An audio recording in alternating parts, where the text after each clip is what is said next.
আসসালামু আলাইকুম ভিউয়ার্স, দেখতে পাচ্ছেন সামনে নোকিয়া নিয়ে হাজির হয়েছি। এর আগে আমরা দুইটা ভিডিও দিয়েছি অ্যান্ড্রয়েড এবং বাটনের কি রেট সেই সম্পর্কে। আজকে আমরা চায়নার যে রেটটি আছে আপডেট প্রাইস সেটা আপনাদেরকে জানিয়ে দিব। তো আপনারা জানেন যে প্রতিটা সার্কিটে দাম বেড়েছে, তো তার এই ধারাবাহিকতায় আজকে আমরা চায়নার রেটগুলো আপনাদেরকে জানিয়ে দিব। মনোযোগ সহকারে ফুল ভিডিও দেখতে থাকুন। তো চলুন আমরা রেটগুলো শেয়ার করি আপনাদের সাথে। তবে একটাই রিকোয়েস্ট, চ্যানেল নতুন দর্শক হয়ে থাকলে চ্যানেলটিকে সাবস্ক্রাইব করবেন, লাইক করবেন আর শেয়ার করবেন বেশি বেশি করে।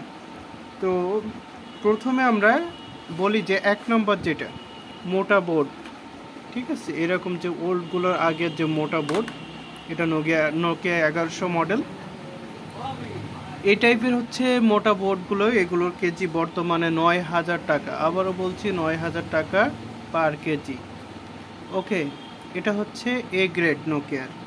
এবার আসি যে বি গ্রেডের যেটা আছে 2 নম্বর যে মালটা বলি নোকিয়ার, ওটা হচ্ছে 1 নম্বর যেটা মোটা, আপনাদেরকে দেখিয়ে দিলাম, যেমন এই যে 1100, এগুলো হচ্ছে এ গ্রেডে যায়। আচ্ছা, এবার বি গ্রেডে যেটা যায় সেটা হচ্ছে আপনাদেরকে একটু দেখিয়ে দিতে চাই। তো ওকে, ব্রিগেডের মাল এখানে আরও অনেক মালই আছে। তো ব্রিগেডের মালটা আমরা নিচ্ছি 5000 টাকা প্রতি কেজি। বি গ্রেড যেটা আছে এটা আমরা 5000 টাকা প্রতি কেজি। এবং পাতলা যেটা, পাতলা বলতে এই যে এই টাইপের নোকিয়া দেখতে পাচ্ছেন, বা এই যে একটা আছে, এগুলো আর কি একবারে যেটা জট মাল বলা হয়, লট ডেট, একবারে আপনার যেটা পাতলা চায়না সার্কিট। এখানে আরেকটি আছে, যদি আপনাদেরকে দেখাই, এই যে দেখেন, এগুলো সব হচ্ছে 32 টাকা।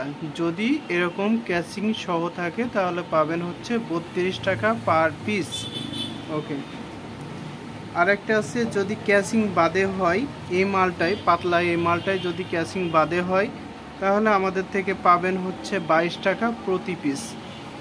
আবারও বলছি, যদি ক্যাসিং সহকারে থাকে, এটা মানে একবারে আমরা যেটা পাতলার কথা বলছি 105 একটা মডেলে, একটা মডেল, এরপর এরকম আরও অনেক মডেল আছে, একটা মডেল, এইগুলো আমরা 32 টাকা এবং আমরা 33 টাকা পর্যন্ত দিতে পারবো। আর যদি ক্যাসিং বাদে হয় তাহলে আমরা 22 থেকে 23 টাকা সর্বোচ্চ দিতে পারবো। তো এই মোটামুটি চায়নার যে নোকিয়া ফোন এর রেট। আশা করি এ বিষয়ে আর আপনাদের কনফিউজ থাকবে না। তো যারা বিক্রয় করতে চান তারা কমেন্ট বক্স আছে, কমেন্ট করেন। আর আমাদের লোকেশনটা হচ্ছে মেহেরপুর, মুজিবনগর মেহেরপুর। এটা অনেকে চিনবেন কুষ্টিয়া মেহেরপুর নামে।